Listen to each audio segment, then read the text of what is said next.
Si no te gusta que mis padres vivan aquí, puedes irte tú. Dijo mi esposa. Yo les cocinaba, lavaba sus cosas y prestaba mi oficina a su hermano. Llevaban 10 meses viviendo gratis en mi casa. Cuando pedí un poco de espacio, ella solo respondió, ellos son mi prioridad. Esa noche dormí en el auto. Al amanecer, hice una transferencia. Ella no lo sabía, pero acababa de firmar su desalojo.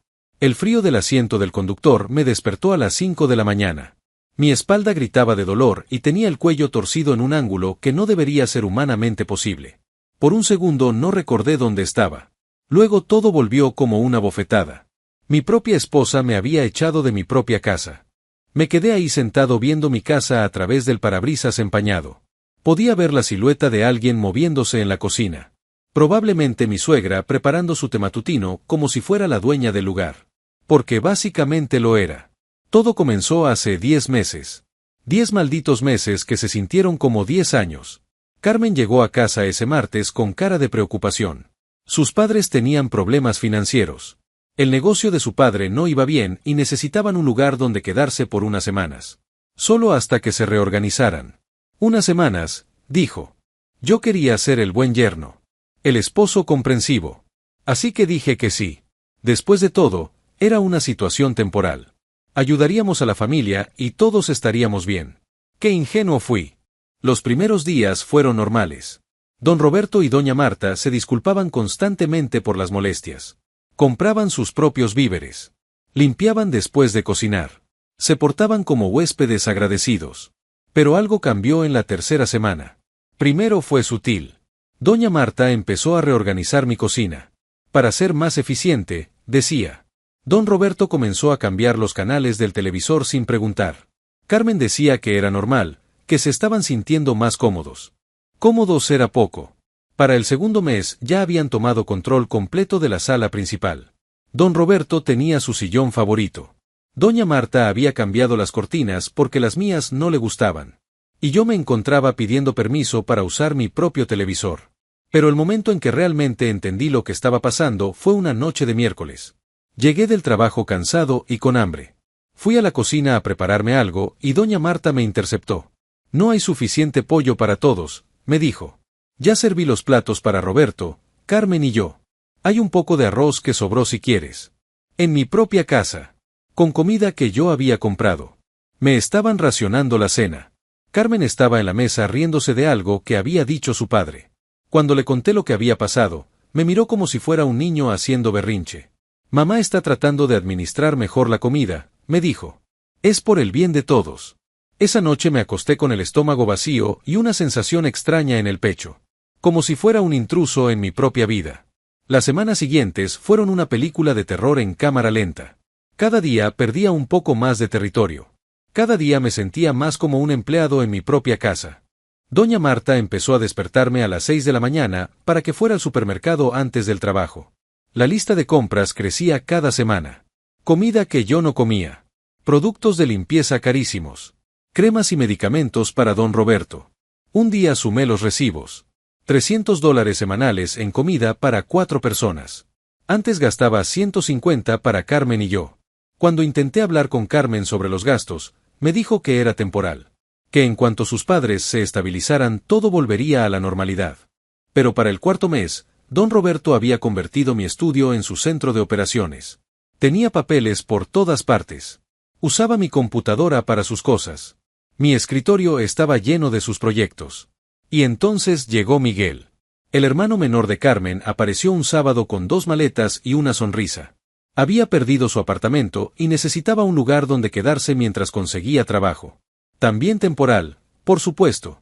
Miguel se instaló en mi oficina. Mi sagrado espacio de trabajo donde hacía proyectos freelance para ganar dinero extra. De un día para otro se convirtió en el dormitorio del cuñado desempleado. Yo trabajaba desde casa 2 días a la semana.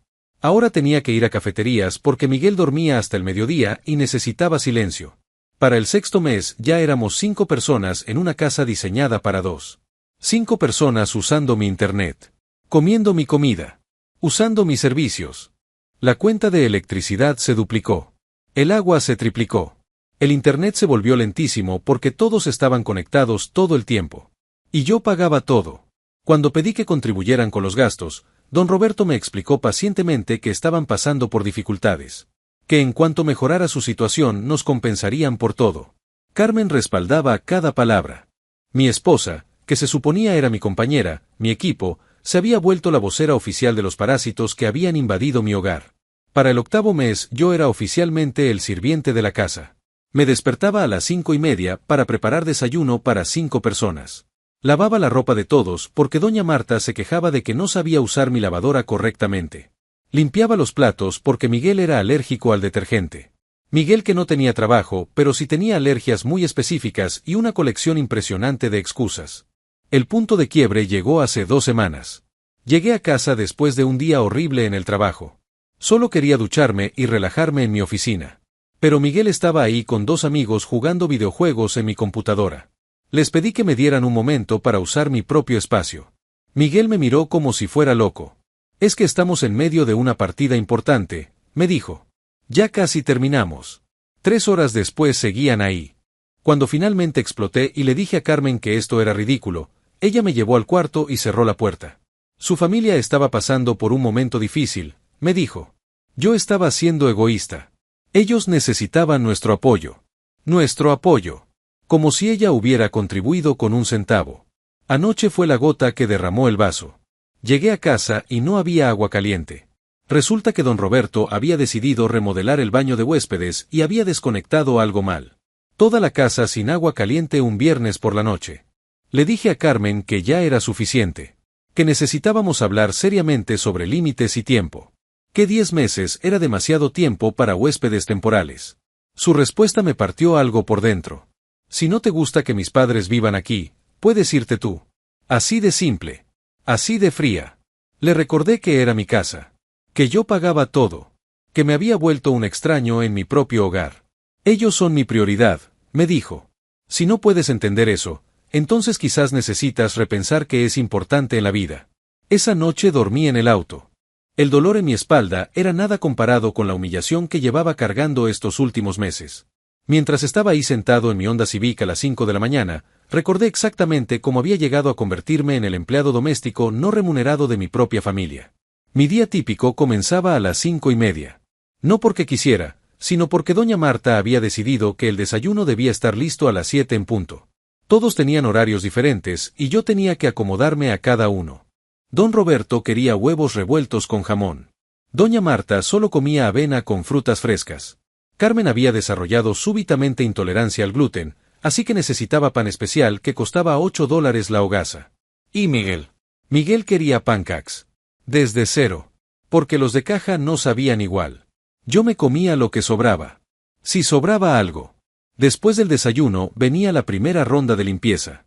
5 personas generan una cantidad obscena de platos sucios. Especialmente cuando 2 de ellas pasan todo el día en casa viendo televisión y comiendo snacks. A las 7:30 salía corriendo al trabajo, pero no sin antes recibir la lista de compras del día. Doña Marta había tomado el rol de administradora del hogar y sus listas eran novelas épicas de 3 páginas. Leche descremada para don Roberto. Leche entera para Miguel. Leche de almendras para Carmen. Leche deslactosada para doña Marta. 4 tipos de leche para 4 personas que vivían en la misma casa. Los medicamentos de don Roberto eran un capítulo aparte. Pastillas para la presión. Vitaminas importadas. Cremas para la artritis que costaban $50 el tubito. Todo sin seguro médico porque oficialmente él no vivía conmigo. Pero no podía usar eso como argumento porque entonces sería un monstruo insensible que no se preocupaba por la salud de su suegro. En el trabajo trataba de concentrarme, pero mi teléfono sonaba constantemente. Doña Marta preguntando si había pagado la cuenta de cable. Don Roberto quejándose de que el internet estaba lento. Miguel pidiendo que le transfiriera dinero para una entrevista de trabajo que nunca se materializaba. Carmen me escribía para recordarme que pasara por la farmacia, el supermercado, la ferretería y el banco. Todo en mi hora de almuerzo porque ellos no podían salir. ¿Por qué no podían salir? Nunca quedó claro. Las tardes era mi momento favorito porque por 3 horas la casa estaba tranquila. Don Roberto dormía siesta. Doña Marta veía sus novelas. Miguel jugaba videojuegos con audífonos. Pero esa paz terminaba cuando Carmen llegaba del trabajo. Inmediatamente se convertía en la directora de operaciones de la familia. Tenía reuniones secretas con sus padres sobre planes que nunca me incluían. Hacían listas de cosas que yo necesitaba hacer. Decidían cambios en la casa sin consultarme. Un día llegué y habían movido todos los muebles de la sala. Habían comprado un sofá nuevo. Con mi tarjeta de crédito. Porque el anterior no era cómodo para la espalda de don Roberto. $1,200 en un sofá que no elegí para una sala que ya no podía usar. Cuando protesté, Carmen me explicó que don Roberto tenía problemas de columna y necesitaba un asiento ortopédico. Que yo era egoísta al anteponer el dinero sobre la salud de su padre. La cena era otra producción teatral. Yo cocinaba para 5 personas con gustos completamente diferentes. Don Roberto no comía picante. Doña Marta no comía carbohidratos después de las 6. Carmen estaba en su fase vegetariana. Miguel solo comía carne. Hacer una comida que satisficiera a todos era físicamente imposible, así que terminaba haciendo 4 comidas diferentes cada noche. Después de cenar yo lavaba platos mientras ellos veían televisión. Después limpiaba la cocina mientras ellos planificaban el día siguiente. Después llevaba la ropa limpia a sus cuartos mientras ellos se relajaban en mi sala. Los fines de semana eran peor porque todos estaban en casa todo el tiempo. Don Roberto había decidido que los sábados eran para proyectos de mejoras al hogar. Proyectos que él dirigía y yo ejecutaba. Pintar la cerca. Arreglar la gotera del baño. Limpiar las canaletas. Todo con materiales que yo compraba y trabajo que yo hacía mientras él supervisaba desde una silla cómoda con una cerveza en la mano. Los domingos doña Marta organizaba almuerzos familiares. Invitaba a hermanas, primos, vecinos. Yo compraba comida para 15 personas, cocinaba para 15 personas y limpiaba después de 15 personas. Mientras tanto, Carmen se paseaba como la anfitriona perfecta recibiendo cumplidos por la comida que yo había preparado y la casa que yo mantenía. El tema de Miguel era una herida infectada que crecía cada día. Había llegado con la promesa de conseguir trabajo en 2 semanas. 6 meses después, seguía desempleado profesional. Tenía entrevistas que se cancelaban. Trabajos que no le convenían. Jefes que no lo entendían. Pero sí tenía tiempo para usar mi oficina como su cuarto de juegos personal. Mi escritorio estaba lleno de sus cosas. Mis libros apilados en cajas. Mi equipo de trabajo arrumado en un rincón. La habitación olía a ropa sucia y comida rancia. Cuando necesitaba trabajar en mis proyectos freelance, tenía que pedirle permiso para usar mi propio espacio. A veces decía que sí. Generalmente después de las 10 de la noche, cuando ya había terminado de jugar con sus amigos online. Otras veces me decía que estaba ocupado con cosas importantes. Búsqueda de empleo, me explicaba. Aunque sus búsquedas de empleo parecían involucrar muchos disparos y explosiones. La gota que derramó el vaso llegó el martes pasado. Tenía una videoconferencia importante con un cliente potencial. Un proyecto que podría generar $5,000 en ingresos extra. Dinero que desesperadamente necesitaba después de 10 meses manteniendo a 5 personas. Le expliqué a Miguel que necesitaba la oficina por 2 horas. Solo 2 horas para esta reunión crucial. Me dijo que entendía perfectamente. A las 3 de la tarde, hora de mi reunión, llegué a casa y encontré a Miguel con 3 amigos jugando un torneo de videojuegos. La habitación estaba llena de humo, latas de cerveza y gritos. Le recordé nuestra conversación. Ay sí, se me olvidó, me dijo sin apartar los ojos de la pantalla. Es que organizamos este torneo hace semanas. No puedo cancelar ahora. Perdí el cliente. $5,000 se esfumaron porque mi cuñado desempleado tenía prioridades más importantes que mi trabajo. Cuando le conté a Carmen, me dijo que Miguel había hecho un error honesto. Que yo debería ser más comprensivo con alguien que estaba pasando por depresión por no conseguir trabajo. Depresión que no le impedía jugar videojuegos 12 horas al día. Anoche todo explotó. Llegué a casa después de un día particularmente horrible. Mi jefe me había gritado por un error que no era mío. El tráfico había estado infernal. Mi tarjeta de crédito había sido rechazada en el supermercado porque había llegado al límite comprando comida para 5 personas. Todo lo que quería era llegar a casa, tomar una ducha caliente y tener 5 minutos de paz. Pero no había agua caliente. Don Roberto había decidido arreglar la llave del baño de huéspedes y había roto algo en el sistema. Toda la casa sin agua caliente un viernes por la noche. Cuando sugerí llamar a un plomero, me dijeron que era un gasto innecesario. Que don Roberto podía arreglarlo él mismo. Que solo necesitaba tiempo para entender el problema.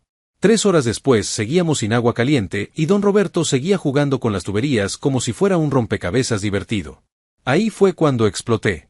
Les dije que ya no podía más. Que 10 meses era suficiente. Que necesitaban buscar otro lugar donde vivir. Carmen me llevó al cuarto y cerró la puerta. Su familia me necesitaba, me dijo. Yo estaba siendo egoísta e insensible. ¿Cómo podía pedirles que se fueran cuando claramente no tenían a dónde ir?